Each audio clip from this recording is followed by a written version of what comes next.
Radhe Radhe friend. तो आप सभी लोगों को नवरात्र के 6वें दिन की ढेर सारी शुभकामनाएं। तो मैंने घर के अपने मंदिर की पूजा वगैरह कर ली है। तो चलिए मैं जा रही हूँ किचन की तरफ, क्योंकि मुझे बनाना है भोग और साथ ही साथ अपने घर का खाना, क्योंकि हस्बैंड को जानी है ड्यूटी। तो मैं आज समझ नहीं आ रहा था कि मैं माता की भोग के लिए क्या बनाऊं फ्रेंड। तो फिर ना, जैसे मैं एक दिन पहले ही सोच लेती हूँ कि ये चीज़ बनाना है, तो मैं कल सोच रही थी कि मैं क्या बनाऊं। तो मेरे पास सिंघाड़े का आटा रखा है, तो मैंने सोचा कुछ आज अलग तरीके का, मतलब मैं माता के लिए भोग बना दूं। तो मैंने मालपुआ की रेसिपी तो आप लोगों के साथ शेयर की थी। तो ये मालपुआ के जैसे ही है, बस इसे मैं चाशनी के साथ नहीं बना रही हूँ, क्योंकि ना पहली बार मैं भी ट्राई कर रही हूँ फ्रेंड। तो देखते हैं कैसा बनता है। तो यहाँ पास मैंने ले लिया था सिंघाड़े का आटा, और इसमें पानी डालकर अच्छी तरीके से हमें फेंटना है। हाँ, थोड़ा सा ये ना डिफरेंट होता है, क्योंकि ना सिंघाड़े का आटा बिल्कुल आटे के जैसे तो होता नहीं है, हल्का सा इसमें एक दरदरापन होता है, जिसके कारण ना मालपुआ थोड़ा सा अलग टाइप का बनता है। मतलब मैं इसे तो पुआ कह रही हूँ, आप लोग कमेंट में ज़रूर बताइएगा आप लोगों को इसे क्या बोलते हो। और आज का ब्लॉग ना लेट आ रहा है फ्रेंड, क्योंकि मैं कल ब्लॉग अपलोड नहीं कर पाई थी। थोड़ा सा ना मेरे फ़ोन में नेट की प्रॉब्लम हो रही थी, इस वजह से तो कल मैं नहीं अपलोड कर पाई। तो आपके साथ आज ये वीडियो शेयर कर रही हूँ। प्लीज़ अगर आपको ब्लॉग पसंद आता है फ्रेंड, तो मेरे चैनल को लाइक सब्सक्राइब और ज़्यादा से ज़्यादा शेयर कीजिएगा। कमेंट में ज़रूर बताइएगा आपको मेरे ब्लॉग कैसे लगते हैं, और प्लीज़ सपोर्ट बनाइए अपना। तो बस यहाँ पर मैंने डाल दी है शक्कर, यानी कि चीनी। तो मैं इसके लिए चाशनी नहीं बना रही हूँ फ्रेंड, तो मैंने इसी में ही ना शक्कर को डाल के अच्छी तरीके से मिक्स कर दिया है। और सच बता रही हूँ फ्रेंड, जब ये बना था ना, तो बहुत अच्छा इसका टेस्ट लग रहा था, जैसे मालपुआ होता है ना, थोड़ा सा डिफरेंट था। तो मैं ना इसमें ड्राई फ्रूट मेरे पास कुछ नहीं थे, सिर्फ किशमिश थी, तो मैं इसमें डाल रही हूँ। अगर आप बनाना चाहें तो आप अपने मनपसंद के इसमें ड्राई फ्रूट डाल सकते हैं। कोकोनट का जो आता है मतलब पाउडर, वो भी डाल सकते हैं, या तो नहीं है तो आप घर में अगर आपकी नारियल हो तो उसे भी ग्रेट करके डाल सकते हैं, चाहे कच्चा हो चाहे पक्का हो, दोनों का मतलब जो कच्चा नारियल आता है या पक्का नारियल कोई भी हो, बहुत अच्छा इसका फ्लेवर लगेगा। तो बस यहाँ पास मेरा बैटर रेडी हो गया था। तो मैं यहाँ पास ना तेल ही यूज़ कर रही हूँ फ्रेंड। अगर आपके पास घी हो, यानी देसी घी, तो आप उसमें भी बना सकते हैं, उसमें तो और टेस्ट इसका बहुत अच्छा आएगा। पर मेरे पास देसी घी नहीं है, इस वजह से मैं तेल में ही मतलब सारी चीज़ बनाती हूँ। तो बस यहाँ पास हम डाल देंगे। और मुझे लगा था कि ये बहुत ईजी बन जाएगा फ्रेंड, लेकिन जब मैंने इसे बनाया ना, तो मुझे थोड़ा सा दिक्कत इस चीज़ में जा रहा था, क्योंकि ना ये कढ़ाई के तले में ना चिपक रहा था। मतलब बहुत ज़्यादा इसको डर लग रहा था मुझे निकालने में, इसलिए नहीं क्योंकि ये चिपक रहा था ना, तो मुझे लग रहा था कहीं ना जो तेल के छींटे हो मेरे ऊपर पड़ ना जाए। और जैसे मालपुआ को फ्राई करते हैं ना, सेम वैसे ही फ्राई करते हैं। तो ये देखिए बहुत ज़्यादा चिपक रहा था। फिर जब 2-3 इस तरीके से होने लगे, तो फिर थोड़ा बहुत अच्छे बन गए थे। हाँ, इसमें फ़र्क ये होता है कि मालपुआ अच्छे सॉफ्ट बनते हैं, और ये ना सिंघाड़े का आटा है, तो थोड़ा सा इसमें क्रिस्पीपन आता है। बाकी जो फ्लेवर होता है ना, बहुत ही अच्छा होता है। लेकिन दिल से बनाई हुई चीज़ सब बन ही जाती है। माता के लिए मैंने इस बार जितना भी मतलब ना उनके लिए भोग बनाया था फ्रेंड, बहुत दिल से बनाया था। मतलब अंदर से आत्मा मेरी कह रही थी कि मैं माँ को भोग लगाऊं, इसलिए हर चीज़ बहुत अच्छे से हो गई। सामान ना होने के बाद भी मैं माता को डेली ही भोग बना देती हूँ। यानी कि ऐसा नहीं है कि मेरे पास सामान नहीं है, मतलब जो चीज़ के लिए मैं सोच लेती हूँ ना, वो मेरे पास अभी नहीं रहते हैं, इस वजह से मतलब फिर इस कारण बोल रही हूँ। तो मैंने सारे ना जो ये पुआ है मैंने बना लिया है।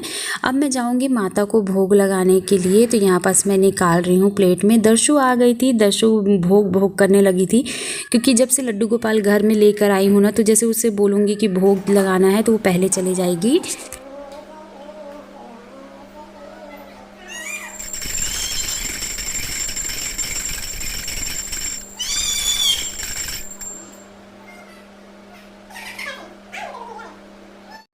सो फ्रेंड, मैंने यहाँ पास भोग लगा दिया है। आप भी कर लीजिए मेरे माता रानी के दर्शन और लड्डू गोपाल के। फिर वापस आ गई थी मैं किचन में, क्योंकि दर्शु के पापा का इस समय टाइमिंग चेंज हो गया है।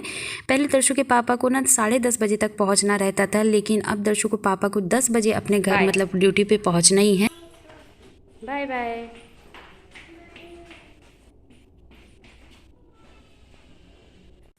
तो फ्रेंड, दर्शु पापा के साथ अपने मार्केट गई है, क्योंकि उसे सुबह से घूमी घूमी करने लगती है। तो मैंने कहा बहुत दिन से दर्शु कहीं गई नहीं है, तो आपके पास अभी टाइम है तो इसे घुमा कर ले आइए। तो दर्शु पापा लेकर चले गए हैं। फिर मैं यहाँ लग गई थी अपने जो डेली का काम है मेरा, सच कहते हैं सुबह से इतना ज़्यादा काम हो जाता है ना फ्रेंड, फिर बाकी टाइम भले फ्री रहती हूँ मैं, मतलब दोपहर का जो टाइम होता है उतना नहीं रहता बिजी, बस दर्शु के में बिजी रहना पड़ता है क्योंकि वो ना सो जाती है अपने टाइम पे। जब वो सोती है तो फिर उसके बाद मैं अपना सारा काम कर लेती हूँ, घर की क्लीनिंग वगैरह, और फिर वो दोपहर भर ना मतलब सोती ही नहीं है, तो उसके साथ साथ मुझे भी सोने को नहीं मिलता है।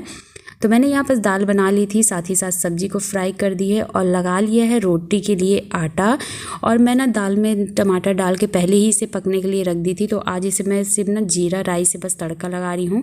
तो मैं यहाँ पास लाइटर ढूंढ रही थी क्योंकि ना दरसू मेरे लाइटर को लेकर चले गई थी खेलने के लिए, फिर पता नहीं वो कहाँ रख दी करके मैं उसको ढूंढ रही थी, बाद में देखा तो वो प्लेटफॉर्म के ही ऊपर रखा था। तो फिर मैं यहाँ पास दाल को अच्छी तरीके से मथ लूँगी क्योंकि टमाटर मैंने डाला रहता है ना, तो उसे इसको एक बार मथना पड़ता है जिससे टमाटर अच्छी तरीके से मैश हो जाए। और यहाँ पास मेरी सब्जी वैसे बनकर तैयार ही हो गई है। तो मैं बना रही हूँ आज आलू की भुजिया और साथ ही साथ दाल चावल रोटी।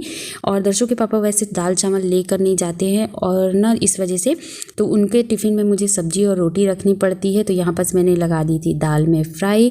और आप लोग कमेंट्स में बताइएगा फ्रेंड्स, आप लोगों के यहाँ नवरात्र का त्यौहार कैसे मनाया जाता है? क्या आप लोगों ने नवरात्र में दुर्गा जी देखने गए हैं क्या? इसके बाद का मैं जो ब्लॉग आएगा ना फ्रेंड, मैं आप लोगों के साथ दुर्गा जी का ज़रूर शेयर करूँगी कि जो जस्ट इसके बाद मैं ब्लॉग शेयर करूँगी आप लोगों के साथ कि मतलब मैं पहली बार रायगढ़ में दुर्गा जी देखने जाऊँगी तो कैसी दुर्गा जी बैठी हैं और कैसा यहाँ का माहौल है। तो बस सब हो गया था काम, दर्शु के पापा चले गए थे ड्यूटी। दर्शु यहाँ मेरी सो गई थी तो उसका पैर नीचे को आ रहा था तो ऊपर की, फिर अपने घर के क्लीनिंग के काम में लग गई थी। तो जितना सामान यहाँ वहाँ फैला रहता है ना सबको मैं रख रही थी। रात को सारा सामान मैं व्यवस्थित करके ही घर का क्लीन करती हूँ फ्रेंड, लेकिन जब ये सुबह होता है ना और मेरी जब दर्शु उठती है तो सारा सामान यहाँ से वहाँ गिरा ही रहता है। तो पूजा करने के बाद फिर मैंने जब दोबारा तुरंत झाड़ू नहीं लगाती हूँ, फिर मैं लगाती हूँ जब दर्शु के पापा चले जाते हैं। उसके बाद जब दर्शु सो गई या दर्शु का और कोई काम होता है उसके बाद मैं अपने घर को दोबारा से क्लीन करती हूँ, यानी कि झाड़ू पोछा ये दोबारा फिर मैं करती हूँ। फिर यहाँ पर मैंने लगा दिया था झाड़ू। इसके बाद दर्शु बिना नहाए आज सो गई है, उसे फिर जब उठेगी तो नहलाऊँगी। और फिर आज कपड़े वगैरह छत में कुछ भी नहीं डालने गई थी, सुबह से आज पता नहीं अजीब सा लग रहा था। फिर थोड़ी देर मैंने बैठा दर्शु को सुलाया, तो दर्शु के पापा के जाने के बाद 1 से 1.5 घंटा मैं बैठी थी, कुछ करने का मन नहीं कर रहा था। फिर उठी मैं, कहीं काम तो है ये डेली का, हमारा तो डेली का यही रूटीन है कि हमको करना ही है घर। और फिर अपने आप में भी अच्छा नहीं लगता जब घर पूरा गंदा रहता है, तो सोच भी लोगे कि अकेले तो है कौन क्या कहेगा, फिर भी ना अपने मन को अच्छा नहीं लगता है अगर जब तक घर साफ़ सुथरा नहीं रहता है। तो बस यहाँ पास मैंने लगा ली है अपने किचन के रूम की और सारे कमरों की झाड़ू। और बहुत ज़्यादा आज गंदा निकल रहा था। एक पार्सल आ गया था फ्रेंड, तो उसके भी कागज़ वगैरह थे। पार्सल मतलब मैंने कुछ ऑर्डर किया था मीशो से, वो आ गया था तो उसे भी लेने मुझे नीचे जाना पड़ा था। ये था कि दर्शु सो गई थी ना तो मुझे दिक्कत नहीं हुई, मैं जल्दी से नीचे गई और पार्सल लेकर आ गई थी। तो यहाँ पास मैंने कर ली अपने घर की क्लीनिंग। आई होप आपको मेरे ब्लॉग पसंद आते होंगे फ्रेंड। आते हैं तो प्लीज़ चैनल को लाइक सब्सक्राइब ज़्यादा से ज़्यादा शेयर कीजिएगा, सपोर्ट कीजिएगा। और यहाँ पास मेरी दर्शु सोकर उठ गई इतने में ही, मुश्किल से आधा घंटा की नींद ली है, लेकिन अभी ये दोबारा सोएगी क्योंकि ये रोते हुए उठी है।